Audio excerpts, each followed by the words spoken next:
आम आदमी पार्टी के रुकने पार्लियामेंट संजय सिंह ने जेल से रिहाई के बाद आज हनुमान मंदिर में पूजा की। राजघाट जाकर महात्मा गांधी की समाधि पर फूल डाले।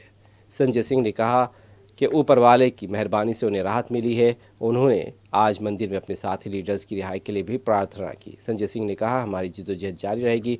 हम अपने साथी लीडर्स की रिहाई के लिए अपनी जद्दोजहद को जारी रखेंगे। बजरंगबली जी का दर्शन करने जा रहा हूँ और वहाँ से फिर बापू राष्ट्रपिता महात्मा गांधी जी की समाधि पर जाऊंगा राजघाट। कल कार्यकर्ताओं ने जिस तरह और उसके बाद सत्येंद्र जी के घर जाऊंगा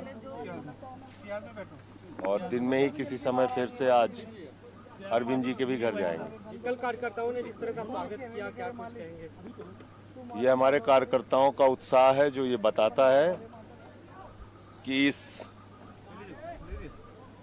अत्याचार और अन्याय के खिलाफ लड़ने के लिए, इस तानाशाही के खिलाफ लड़ने के लिए आम आदमी पार्टी का एक एक कार्यकर्ता तैयार है और आम आदमी पार्टी का एक एक कार्यकर्ता अपने मुखिया अरविंद केजरीवाल के साथ सीना तान